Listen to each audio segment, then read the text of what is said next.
Assalamualaikum warahmatullahi wabarakatuh. Yang terhormat Bapak selaku dosen pembimbing pada mata kuliah metode studi Islam serta teman-teman sejawat kelas yang saya banggakan. Puji syukur marilah kita panjatkan kepada Allah Subhanahu wa taala dan sholawat serta salam semoga tetap tercurahkan kepada baginda Rasulullah Muhammad Shallallahu alaihi wasallam.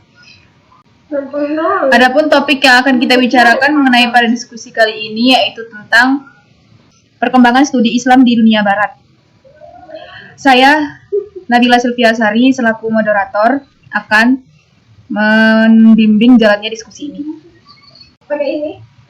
Rangkaian acara yang akan kita lewati pada diskusi ini antara lain adalah pembukaan, penyajian materi, sesi tanya jawab, penutup, dan masukan dari dosen pembimbing. Acara yang pertama yaitu pembukaan. Marilah kita bersama-sama mengucapkan basmalah. Alhamdulillahirrabbilalamin. Kita masuki acara selanjutnya yaitu penyajian materi. Saya memberi kesempatan kepada penyaji untuk menyampaikan hasil diskusinya. Kepada teman-teman, dipersilahkan. Assalamualaikum warahmatullahi wabarakatuh. Perkenalkan, saya Imelda Novrianti dan saya akan menjelaskan perkembangan studi Islam di dunia barat. Pengertian studi Islam yaitu studi Islam atau dirosah Islamiyah Barat dikenal dengan istilah Islamic Studies. Secara sederhana, dapat dikatakan sebagai usaha untuk mempelajari hal-hal yang berhubungan dengan agama Islam. Di kalangan para ahli masih terdapat berbagai perdebatan tentang studi Islam atau agama. Jika dilihat dari sisi normativitas, kurang pasnya rasanya untuk dikatakan sebagai disiplin ilmu. Karena normativitas studi Islam agaknya terbebani oleh misi keagamaan yang bersifat subjektif dan apologis, yang menyebabkan kadar muatan analisis, kritis, metodologis, historis, empiris, terutama dalam menelaah teks-teks atau naskah-naskah keagamaan. Sejarah perkembangan studi Islam di dunia barat.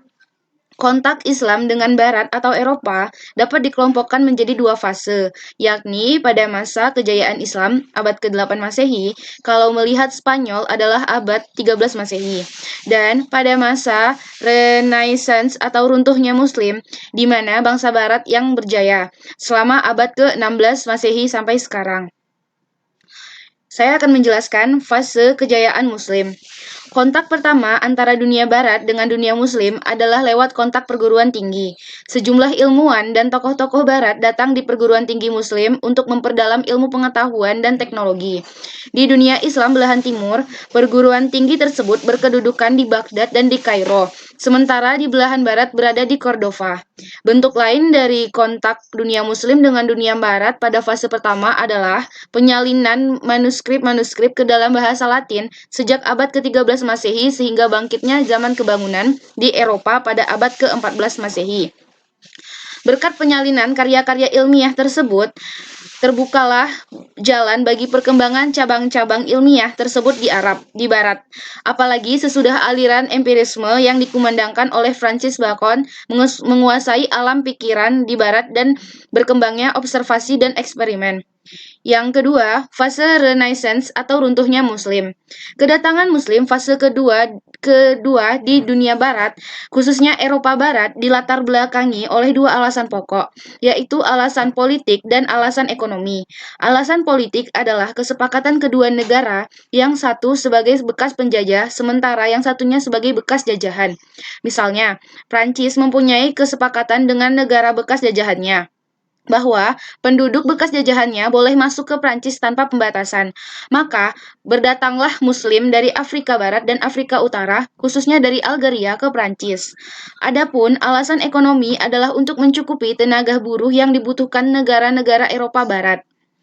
Terbukti dengan adanya beberapa universitas Islam yang didirikan seperti Universitas Cordova, Seville, Malaga, Granada, dan Salamanca. Pada waktu itu, beberapa tokoh-tokoh barat datang mengunjungi universitas tersebut untuk memperdalam ilmu mereka. Selama mereka belajar, mereka melakukan penerjemahan ilmu-ilmu karya tokoh-tokoh muslim ke dalam bahasa Latin. Hal ini didukung oleh King Frederick H atau mantan Kaisar Holy Roman Empire 1215 sampai 1250 yang dipimpin oleh Petrus Venerabilis dengan cara membayar orang Spanyol sebagai penerjemah. Kegiatan ini berpusat di Toledo dan Palermo, dan ketika mereka kembali ke negaranya masing-masing, mereka ditantang oleh Paus di Vatikan untuk mendirikan universitas-universitas serupa. Kemudian, berdirilah perguruan tinggi di semenanjung Italia, Padua, Florence, Milano, Venezia, disusul Oxford dan Cambridge di Inggris. Jadi jelaslah, sejarah berkembangnya studi Islam di dunia barat adalah disebabkan para pelajar barat yang datang ke dunia timur untuk mengkaji ilmu. Di samping itu juga mereka telah berhasil menerjemahkan karya-karya ilmuwan muslim ke dalam bahasa Latin. Berkembangnya studi Islam di dunia barat adalah disebabkan oleh pelajar barat yang datang ke Jazirah Arabia untuk belajar. Di samping itu juga mereka telah berhasil menerjemahkan karya-karya ilmuwan muslim ke dalam bahasa Latin.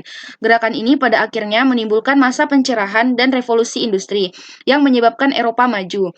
Dengan demikian, Andalusia merupakan sumber-sumber cahaya bagi Eropa, memberikan kepada benua itu manfaat dari ilmu dan budaya Islam selama hampir 3 abad.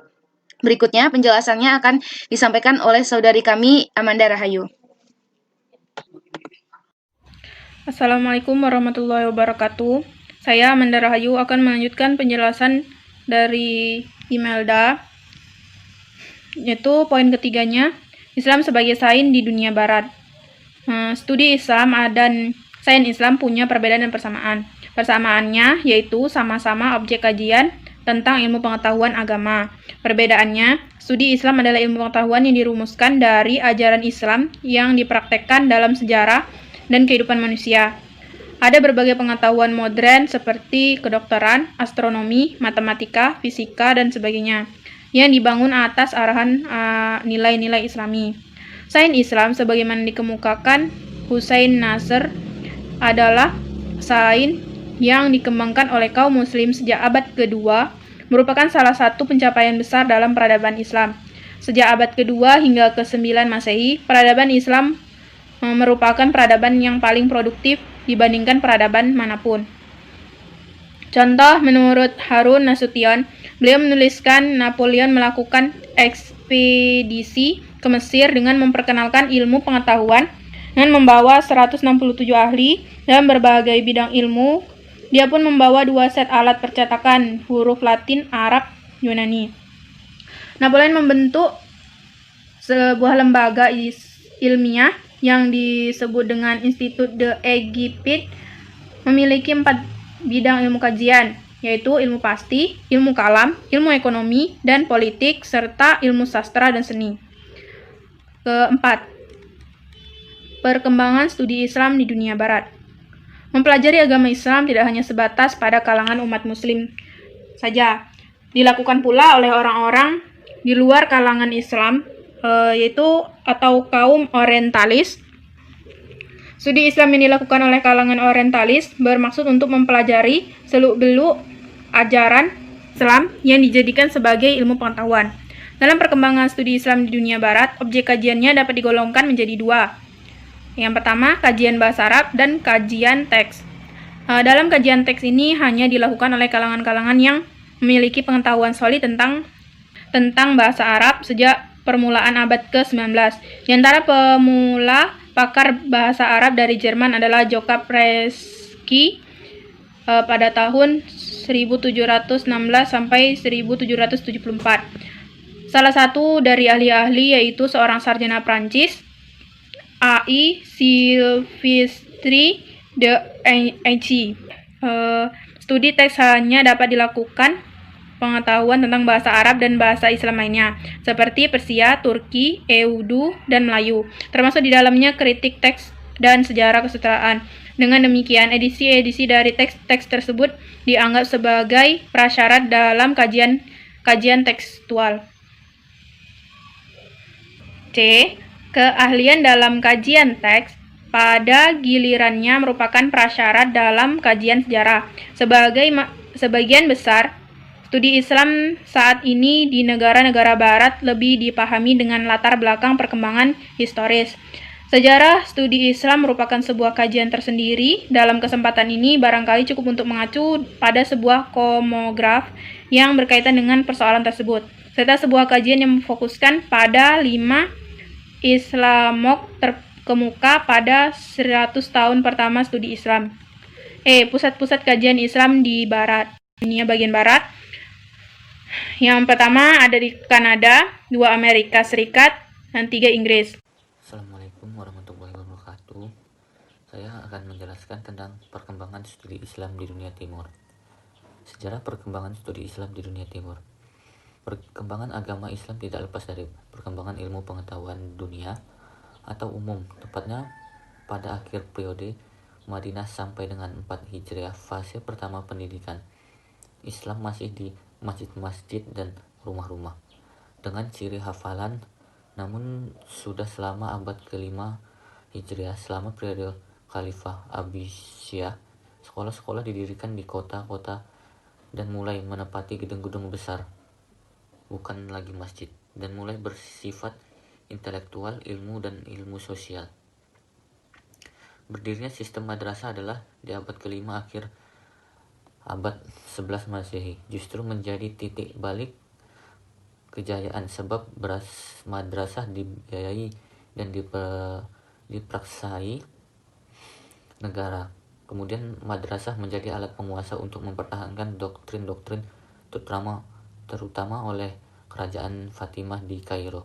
Sebelumnya di sekolah diajarkan kimia, kedokteran, filsafat, diganti hanya mempelajari tafsir. Assalamualaikum warahmatullahi wabarakatuh. Saya Maulana Fitria dari kelompok 2 Metode Studi Islam yang akan menjelaskan tentang perkembangan studi Islam di Indonesia. Studi Islam di Indonesia. Kehadiran agama Islam yang dibawa Nabi Muhammad SAW diyakini dapat menjamin terwujudnya kehidupan manusia yang sejahtera, lahir dan batin. Dalam pelaksanaan studi Islam dibutuhkan metode tepat, efektif, dan efisien dengan tujuan menegaskan dan mencerdaskan serta mewujudkan cita-cita. Kebanyakan metode yang digunakan saat ini adalah ceramah, membuat peserta didik membangkitkan dan mencari potensi dan mengembangkannya. Metode yang monoton ini tentu saja menjadikan peserta didik tertekan. Yang pertama, memahami perkembangan studi Islam di kalangan ilmuwan.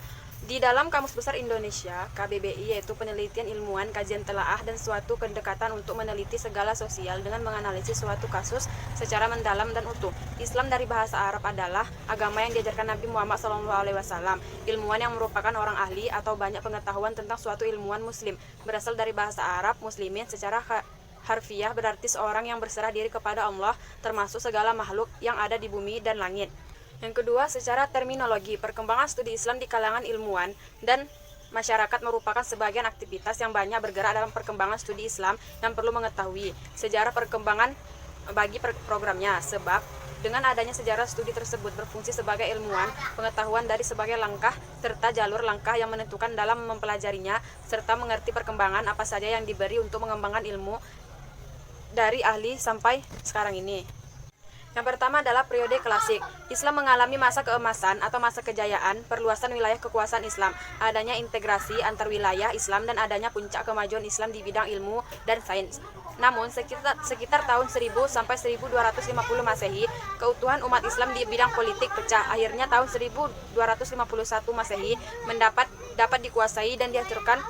Periode pertengahan yang kedua. Pada fase periode ini ada 2 fase. Kemunduran pada zaman ini disentralisasikan semakin meningkat. Banyak wilayah yang memisahkan diri dari kota Islam pusat. Fase kedua adalah 3 kerajaan besar, yaitu Kerajaan Utsman di Turki, Syafawi di Persia, dan Mughal di India. Periode ketiga adalah periode modern, disebut sebagai periode pembebasan karena merupakan zaman kebangkitan dan kesadaran umat Islam terhadap kelemahan diri. Ada yang untuk memperoleh Islam maju dalam berbagai bidang, terutama bidang pengetahuan dan teknologi. Masa pembangkitan studi Islam disebut dengan masa perubahan pada tahun 1800 Masehi sampai dengan sekarang. Sekian penyampaian dari saya. Lebih dan kurang saya mohon maaf. Wassalamualaikum warahmatullahi wabarakatuh. Demikian tadi diskusi kelompok 2. Marilah kita mengucapkan hamdalah. Alhamdulillahirabbil alamin. Saya Nabila Sylviasari selaku moderator memohon maaf atas kesalahan saya serta teman-teman saya, dan apabila banyak kesalahan, saya mohon maaf yang sebesar-besarnya. Baik, terima kasih. Wassalamualaikum warahmatullahi wabarakatuh.